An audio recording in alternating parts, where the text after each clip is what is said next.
একটা ইম্পর্টেন্ট খেলাতে goal miss করছিলাম। গোল মিস করার পরে হচ্ছে সবাই আমার উপরে রাগ যার খুব আমরা বলছিল তুমি খেলাধুলা ছেড়ে খাগড়াছড়িতে গিয়ে রিক্সা চালানো জানো, এমন এমন ধরনের মানে বিভিন্ন অপমান স্বরূপ কথা বলছিল আর কি। আমার স্বপ্ন ছিল ন্যাশনাল টিমে খেলার এবং হচ্ছে ভালো একটা ক্লাবে খেলার। পরবর্তীতে আমি কুমিল্লা ফার্স্ট ডিভিশন খেলার পরে ওরা বলছিল আমার দ্বারা কোনো কিছু হবে না, তখন আমার সবাই অপমান করছিল। অপমান করার পরে তখন আমার ভিতরে একটা জেদ তৈরি হলো, আমি আর কুমিল্লা থাকবো না, ঢাকা শহরে গিয়ে আমি ভালো কিছু করবো, এরপরে হচ্ছে আমি কুমিল্লাতে ব্যাক করবো, তার আগে আমি কুমিল্লাতে ব্যাক করবো না। এই চিন্তা ভাবনা করে হচ্ছে আমি ঢাকাতে আসি। ঢাকাতে আসার পরে আমি চিন্তা করলাম না ফুটবল যদি অংশগ্রহণ করি তাহলে আমার তো কিছু না কিছু একটা করতে হবে। আমি যদি চাকরি করি তাহলে সেক্ষেত্রে আমি আবার ফুটবল কন্টিনিউ করতে পারবো না। তখন আমি চিন্তা করলাম কিছু একটা করতে হবে। কয়েক মাস থাকার পরে আমার বন্ধু বললো যে চলো আমরা একটা ব্যবসা করি। আমি জিজ্ঞেস করলাম কী ব্যবসা, উনি বললো চটপটি ফুচকার ব্যবসা করে। আমি বললাম আমি তো কাজ জানি না। উনি বললো না জানো, আমার জানা আছে। আমি বললাম শুধু জানলে হবে না, এটার প্রতি আমরা যে মন মানসিকতা থাকতে হবে, সম্পূর্ণ মন মানসিকতা থাকতে হবে। 2 দিন করার পরে যদি 3 দিনের মাথায় যদি বলি যে আমার দ্বারা হবে না তাহলে হবে না। ও আসছে ঢাকাতে আসার পর আমি তারে বোঝাইছি না, বোঝানোর পরে সে বলছে না ঠিক আছে করবো। তখন আমরা একটা ফুচকা দোকান দিলাম।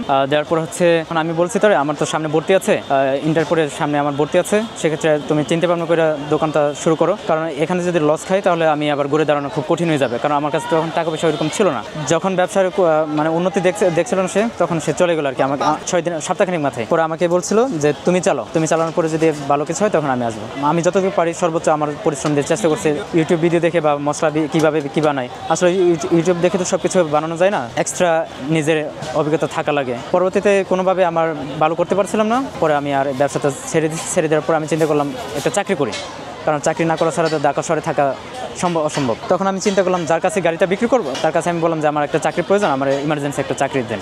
উনি বললো ঠিক আছে আমি তোমার টাকা খাওয়ানোর পরে মাসে 60,000 টাকা বেতন দেবো। আমি বললাম ঠিক আছে আমি রাজি, আমার দরকার হচ্ছে আমার কাজ শেখার। তার এখানে গেছি ধানমন্ডি যাওয়ার পরে তখন আমার তার যে ফুচকার যে কোয়ালিটি ওইটা আমার পছন্দ হয়নি, পুরোনো আইটেমের আর কি। তো আমি সবসময় একটু চিন্তা করতাম যে ইউনিক টাইপের, যেটা মানুষের এখনকার যুগে মানুষ সবসময় ইউনিক চায়।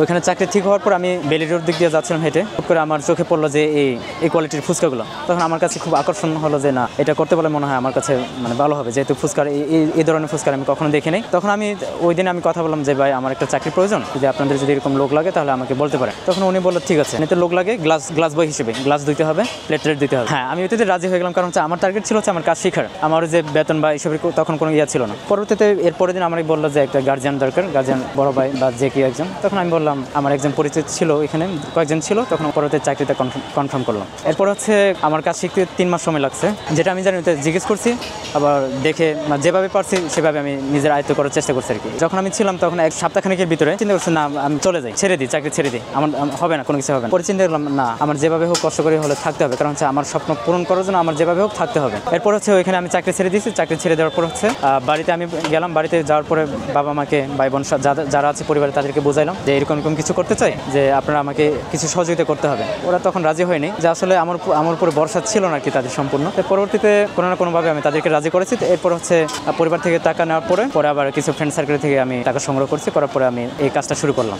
এটা হচ্ছে তেঁতুল টক, মিষ্টি, দই, কাঁচা আম, এটা হচ্ছে নাগা। এক সময় এক টক দেওয়া হয় আর কি, 5-6 ধরনের, অনেক ধরনের মশলা দেওয়া থাকে। যখন ব্যবসাটা শুরু করলাম তখন তেমন সুবিধা করতে পারিনি। শুরুতে আমার 15-16 হাজার লস গেছে। পরে আস্তে আস্তে 2-3 মাস হওয়ার পরে আমার দৈনিক 200 টাকা, 500 টাকা, 1000, 1500 এরকম বিক্রি হতো। আমার যে জায়গায় চালান ছিল হচ্ছে 3000, 3500, 4000 এরকম চালান ছিল। আসলে সবাই তো আর ব্যবসা করবে না, অনেকে চাকরি করবে। যারা যে কাজটা ভালো লাগবে সেই ওই কাজটাই করবে। আমার কাছে চাকরি ভালো লাগে না, আমার কাছে ব্যবসা ভালো লাগে, কারণ হচ্ছে চাকরি আমার কাছে মনে হয় যে একটা পরাধীন। আমি সবসময় চাই একটা স্বাধীন। ধরেন আজকে যদি আমি অসুস্থ থাকি আমি আসবো না, কারণ আমার স্বাধীন। আর যদি আমি চাকরি করি তাহলে আমার দেখা যাচ্ছে যে আমি অফিসে যেতে হবে, আমার অসুস্থ হোক আর জ্বর হোক বা যাই কিছু হোক আমার যেতে হবে। আসলে খেলাধুলা তো একটা বয়সের ব্যাপার আছে। আমার যদি ওই খেলাধুলার যে বয়স যদি থাকে বা আমি যদি ভালো কিছু করতে পারি তাহলে অবশ্যই আমি করবো, চেষ্টা করবো।